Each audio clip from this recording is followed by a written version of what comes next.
Komisi Pemberantasan Korupsi geledah kantor wali kota Bima.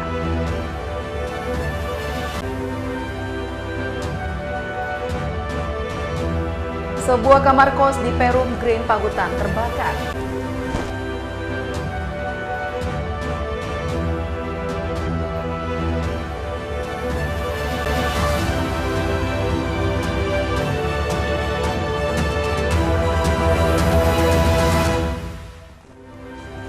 Halo, apa kabar Anda pemirsa? Rangkaian informasi menarik telah kami siapkan untuk Anda dalam iNews NTB hari ini. Saya Korea Hafiza, inilah iNews NTB selengkapnya.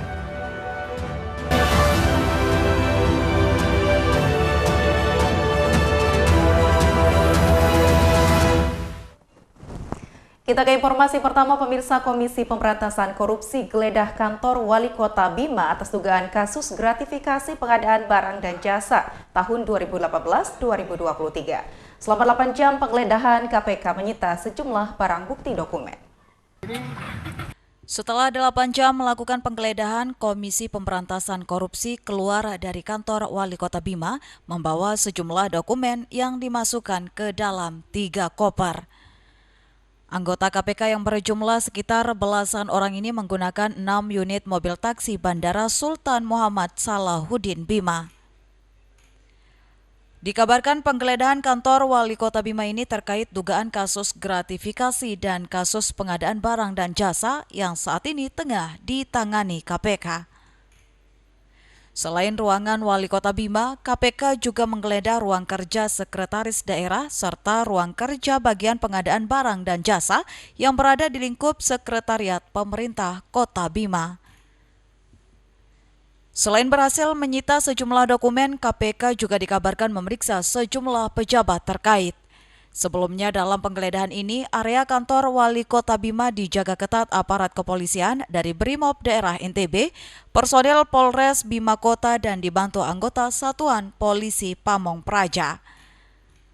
Penggeledahan ini pula menyusun adanya surat pemanggilan sebagai saksi sejumlah pejabat Pemkot Bima oleh KPK untuk diperiksa dan diambil keterangannya terkait dugaan kasus gratifikasi dan dugaan kasus pengadaan barang dan jasa tahun anggaran 2018-2023. Hingga saat ini Komisi Pemberantasan Korupsi belum mengeluarkan rilis secara resmi jika Wali Kota Bima Muhammad Lutfi telah ditetapkan sebagai tersangka atas kasus ini berdasarkan surat yang beredar di media sosial. Dari Bima, Edi Irawan, iNews melaporkan. Pemirsa, sebuah kamar kos di Perum Green Pagutan terbakar. Penyebab kebakaran diduga arus pendek listrik. Sebuah kamar kos yang ditinggal pemiliknya di komplek perumahan Green Pagutan terbakar. Beruntung peristiwa ini segera diketahui warga sekitar dan menghubungi petugas pemadam kebakaran. Sejumlah unit mobil damkar Kota Mataram yang diterjunkan ke lokasi pun bisa dengan cepat menaklukkan si jago merah hingga kebakaran dapat dilokalisir dan tidak meluas. Kalau ini dugaan apa sementara? Ini diperkirakan oleh PLN listrik konsleting ya. Jadi warga waspada kalau kayak gini. Makanya yang punya kosnya sering beritahu yang kos tolong listriknya coknya apa semuanya. Petugas dari Polsek Mataram yang tiba di lokasi langsung mengidentifikasi tempat kejadian perkara. Dugaan penyebab kebakaran karena arus pendek, jumlah kerugian belum bisa ditaksir karena barang-barang yang terbakar memerlukan keterangan penghuni kos. Dari Mataram, Hari Kasidi, iNews melaporkan. Ke informasi selanjutnya, pemirsa, warga Desa Taman Ayu tolak lokasi TPA baru di Kebon Kongo, Lombok Barat karena lokasinya berdekatan dengan pemukiman warga dan sangat berbahaya bagi kesehatan warga setempat. Warga tolak tempat pembuangan akhir atau TPA baru Kebon Kongo, Lombok Barat. Warga juga kecewa dengan lokasi TPA baru yang masuk ke wilayah Desa Taman Ayu. Warga menilai pembangunan TPA tidak sesuai dengan sosialisasi yang dilakukan oleh Dinas Lingkungan Hidup dan Kehutanan NTB. Pasalnya lokasi TPA baru juga sangat dekat dengan perkampungan warga.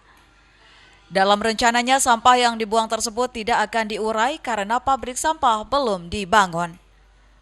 Selain menolak adanya aktivitas pembuangan sampah ke landfill yang baru, warga juga menuntut biaya kompensasi sebesar Rp100.000 setiap 1 ton sampah yang dibuang. Berarti sampai sekarang belum ada kesepakatan ini untuk pengoperasian landfill baru ini? Belum ada di tingkat dusunnya. Apa yang kemudian jadi keinginan utama masyarakat sehingga belum memberikan memberikan izin untuk melakukan pengoperasian landfill ini? Ada poin-poin yang harus disampaikan oleh masyarakat terkait dengan tanggung jawab ke depan terkait dengan ketika akan terjadi lindi seperti yang di landfill lama, sejauh seperti apa, dan itu ada tempatnya. Dan banyak hal lagi terkait dengan KDN dan lain sebagainya. Itu yang menjadi harapan. Ini yang belum kami sampaikan ke masyarakat sesuai dengan harapan mereka ke depannya. Berarti termasuk kekhawatiran masyarakat karena terlalu mepetnya landfill ini dengan pemukiman? Betul. Kepala Desa Lingkar TPA Kebun Kongo, Desa Perampuan, mengungkapkan polusi akan menyengat jika landfill baru beroperasi sehingga ada solusinya dari pemerintah provinsi. Kaitan dengan masalah pengoperasian landfill yang ada di wilayah TPA Regional Kebun Kongo, maka ini sangat berdampak juga kepada daerah kita yang masuk lingkar TPA, terutama Desa Perampuan. Jangankan ada landfill baru yang kemudian akan dioperasikan, sedangkan yang sudah ada aja ini sudah luar biasa baunya, apalagi di musim penghujan. Gitu. Nah, oleh karena itu, maka harapan kami dari pemerintah desa, khususnya bersama warga, coba tuntaskan dulu satu-satu persoalan ini. Nah, kemarin persoalan terkait dengan masalah apa yang menjadi jaminan kepada warga kami kalau kemudian nanti menjelang musim hujan ada yang banyak yang sakit karena ini kan itu akibat dari sampah.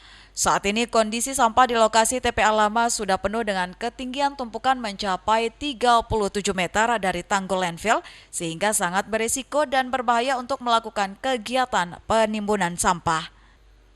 Dari Lombok Barat, Muzakir Ainus melaporkan. Ya, pemirsa, informasi lainnya kami hadirkan usai jeda pariwara berikut ini.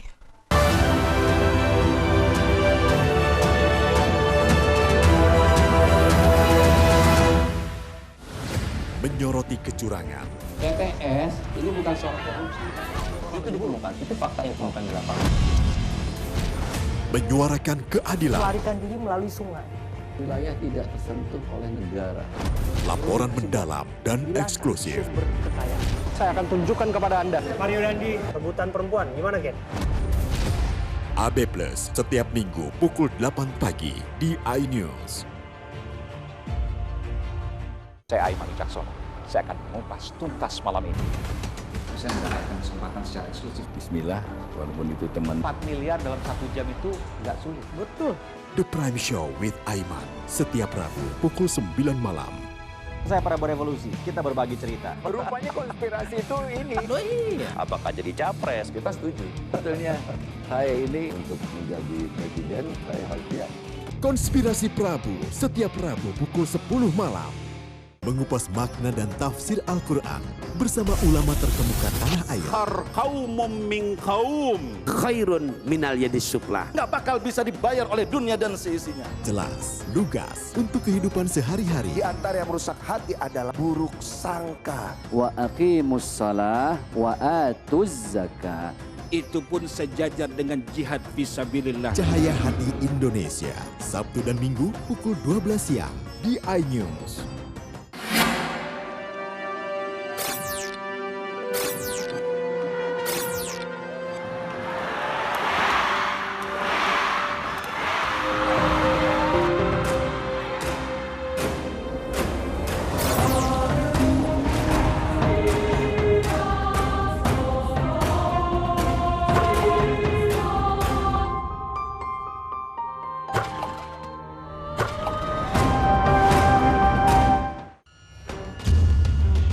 Yang menerima 27 miliar yang menghina saya, mencaci maki saya.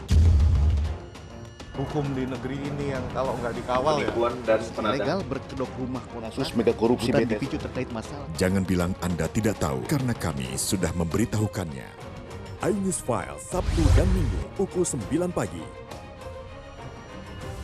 Selamat datang di iNews Today. Lengkapi pagi Anda dengan update informasi terkini. Apa penyebabnya? Apakah karena aspalnya? Ruas jalan ini amblas membentuk lubang. Boleh nggak sih dikasih senjata? Nggak boleh. Saya punya di bawah supervisor. Kita akan langsung bergabung bersama Giselia Nurrahmat. Sejumlah bahan pokok mulai mengalami kenaikan. iNews Today, setiap Senin sampai Jumat pukul 10 pagi di iNews. Enak, bikin mata kita melek. Dan rasanya mantap. Temani weekendmu bersama program kuliner spesial.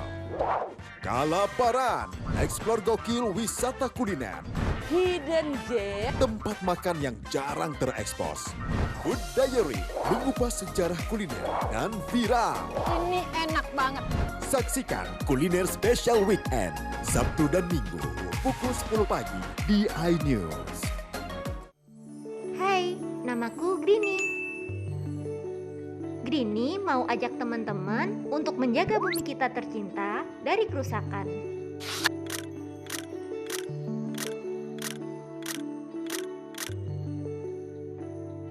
Mau tahu gimana caranya? Yuk, hemat energi teman-teman.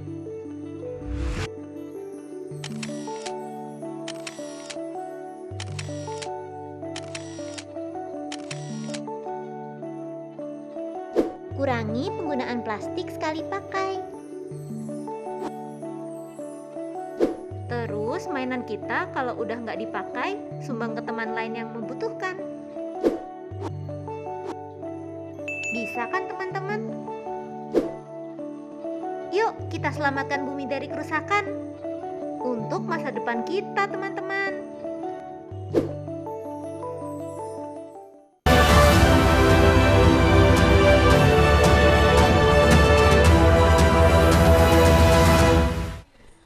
Pemirsa, terima kasih Anda masih bersama kami. Jelang MotoGP 2023, keterisian hotel berbintang di Ring 1 Mandalika dipastikan full. Sementara okupansi semua hotel ditargetkan mencapai 95%.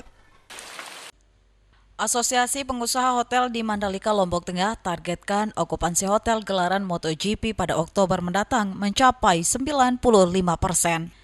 Ketua Mandalika Hotel Association atau MHA, Samsul Bahri menjelaskan okupansi hotel berbintang di Mandalika telah dipastikan full, tamu sendiri dari para rider dan tim ofisial MotoGP.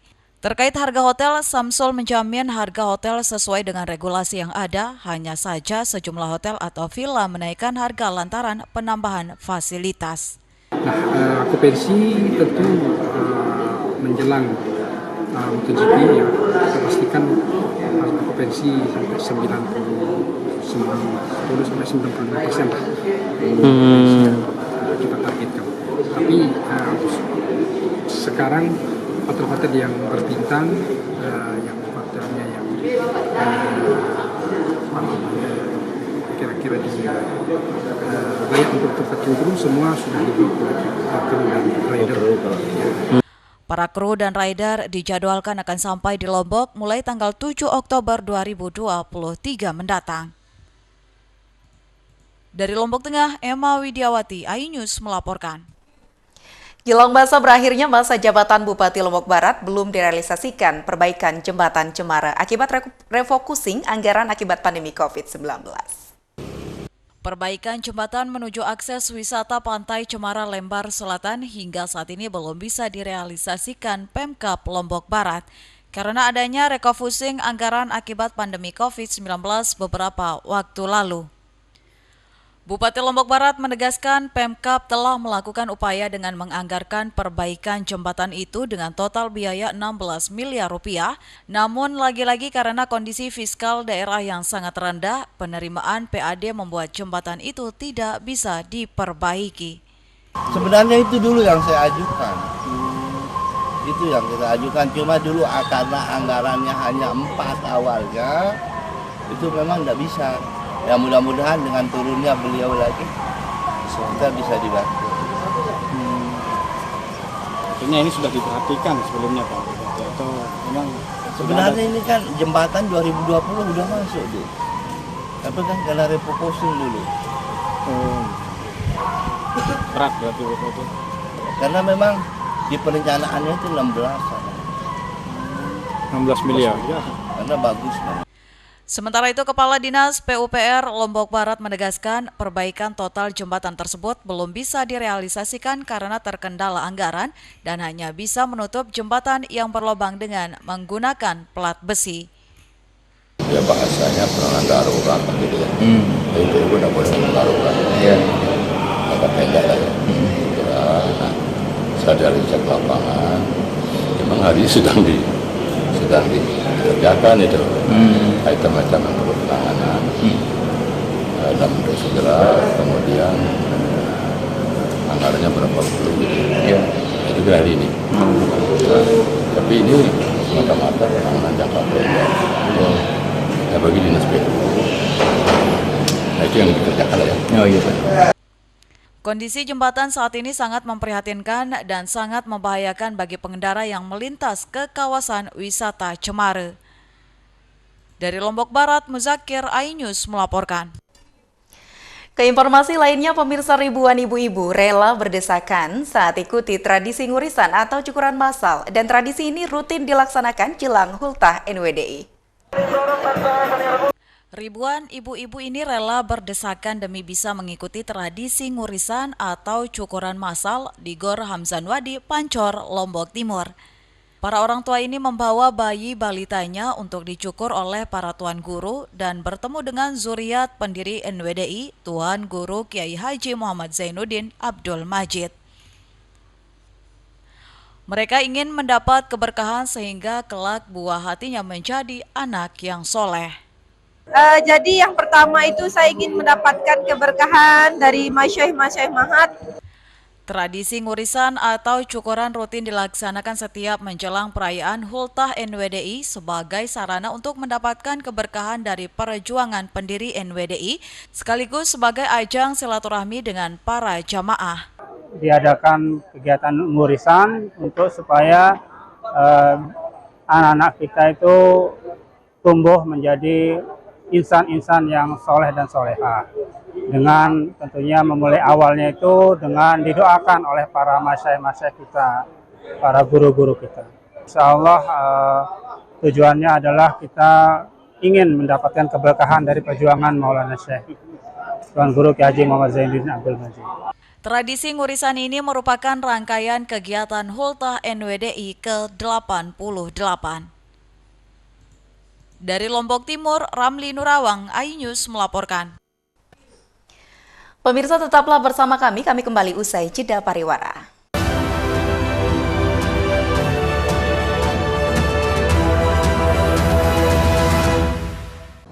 Hai Semeton Senamian Le Nusa Tenggara Barat, saksikan Malam Puncak iNews Media Group dan Indonesian Award 2023, Kamis 31 Agustus 2023 jam 9 malam waktu Indonesia Tengah. Lalu Fathul Bahri, Bupati Lombok Tengah, akan menjadi salah satu kepala daerah yang mendapat penghargaan Indonesian Award kategori Synergetic Stakeholder Partnership. Jangan lupa saksikan hanya di iNews. Hai, namaku Grini. Grini mau ajak teman-teman untuk menjaga bumi kita tercinta dari kerusakan.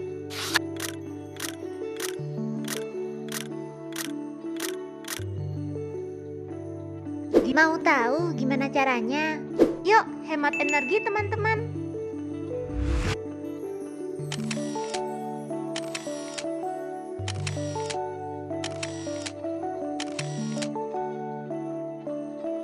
Kurangi penggunaan plastik sekali pakai.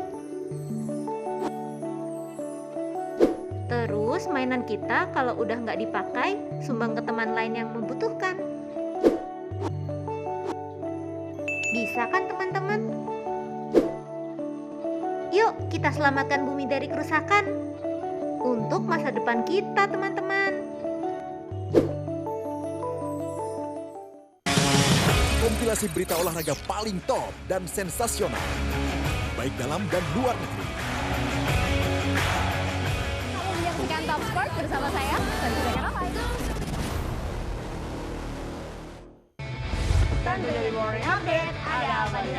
Hadir menemani pagi Anda dengan sajian informasi unik dan menarik. Walabi hutan yang merupakan hewan asli Papua Nugini. Dari Jepang disebut sebagai kare raisu. Menghadirkan bintang tamu yang menginspirasi. Campuran apa ini? Ini lemon. Oh lemon, iya. Kita peres.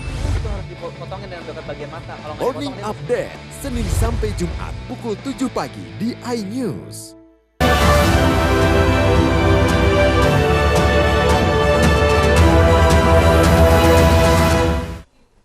Anda masih bersama kami dalam iNews NTB. Pemirsa, kalau berbicara mengenai Pulau Lombok, Lombok memang terkenal dengan indahnya matahari tenggelam. Salah satunya Pantai Alang-Alang di Kabupaten Lombok Barat yang menjadi tempat wajib dikunjungi untuk menikmati indahnya matahari tenggelam.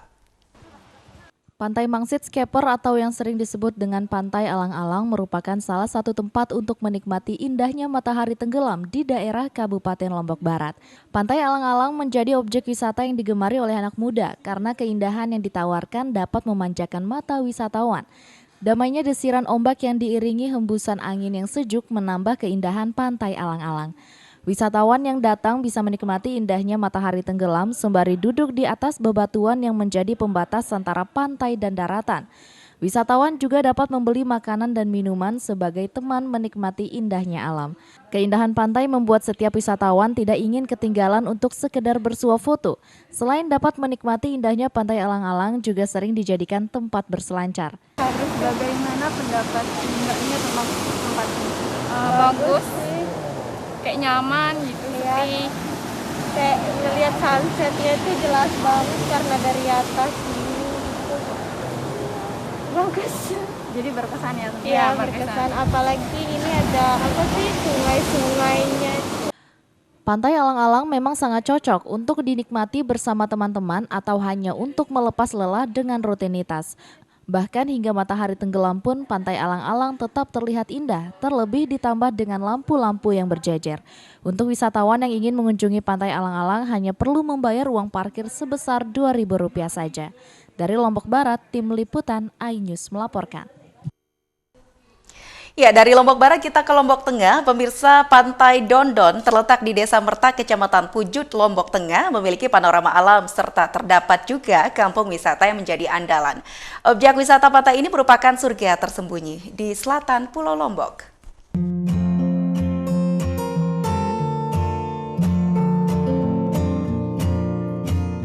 Seolah tidak ada habisnya potensi wisata di sepanjang pantai selatan Lombok, kali ini kami akan mencoba mengupas keindahan Pantai Dondon di Lombok Tengah bagian selatan.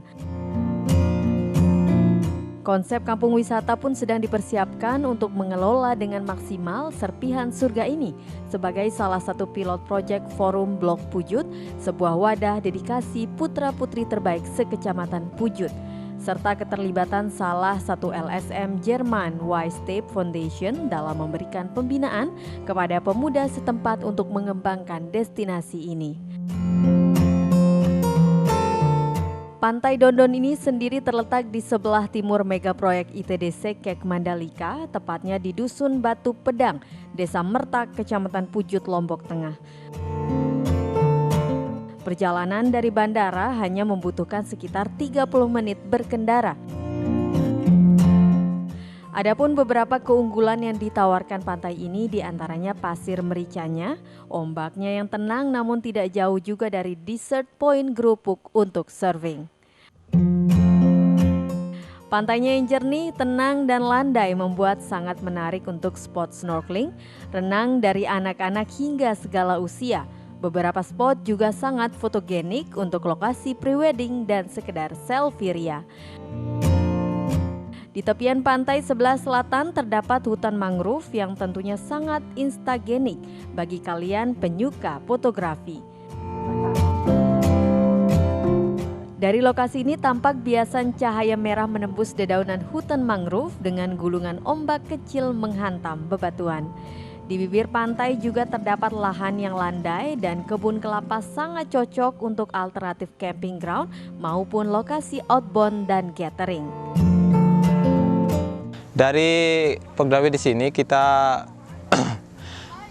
mempunyai mini resto atau cafe.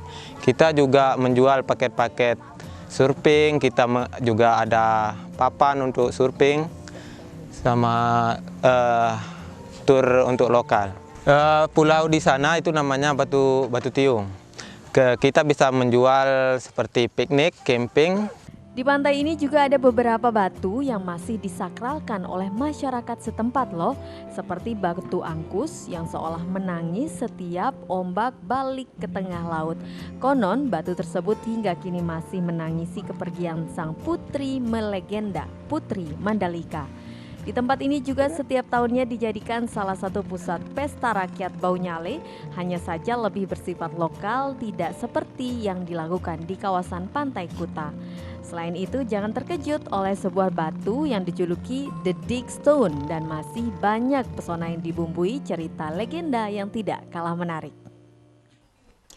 Pemirsa, wisata bawah laut di Pulau Nusa Pombo, Ambon, Maluku menjadi lokasi penyelam yang paling menarik bagi wisatawan.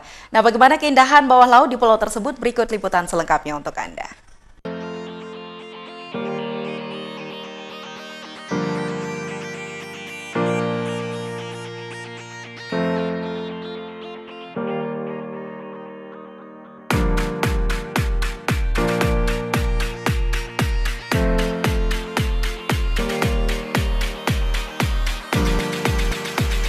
Pukul 2 pagi, saya berangkat dari Lewoleba, ibu kota Kabupaten Lembata menuju Pulau Komba.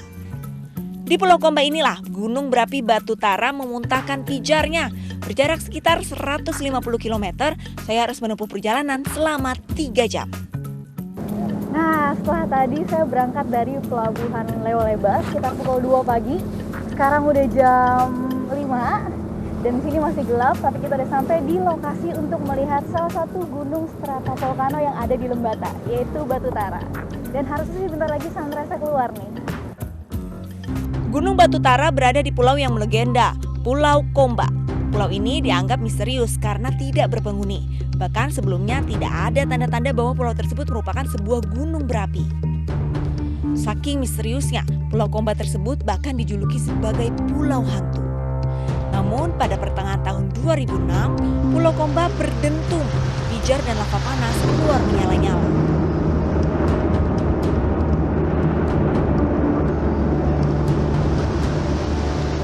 Ini gunung Batu Taranya udah kelihatan, tapi jangan salah nih, walaupun gunungnya cuma ukuran kayak gini, tapi kalau ibarat itu kayak kecil-kecil cabai rawit. Karena ukurannya segini aja tuh sebenarnya di dalamnya tuh adalah dapur magma. Jadi benar-benar dikelilingin tuh sama dapur yang siap mengeluarkan lava kapan aja. Kini Gunung Batu Tara menjadi salah satu gunung teraktif di dunia. Pada kurun waktu 2006 hingga 2014, lava pijar Batu Tara bisa keluar setiap 20 menit sekali. Kapal pun bisa mendekati pusat erupsi dengan jarak yang sangat dekat. Nah, ini dia nih titik di mana gunungnya mengeluarkan lava yang langsung menuju ke laut. Di sini juga kita bisa lihat dari dekat bahkan bentuk material vulkanik tapi yang udah dingin ya, jadi kayak udah berbentuk pasir. Terus di atasnya juga masih ada asap belerang sama asap vulkanik yang menandakan kalau memang gunung ini masih aktif.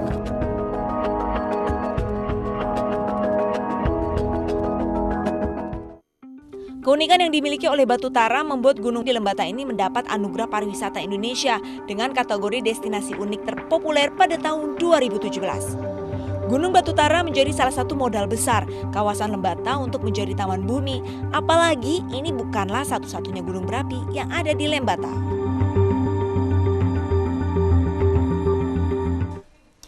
Ya pemirsa, informasi tadi menutup jumpa kita dalam iNews NTB hari ini. Saya Kory Hafiza, terima kasih atas kebersamaan Anda. Wassalamualaikum warahmatullahi wabarakatuh. Sampai jumpa.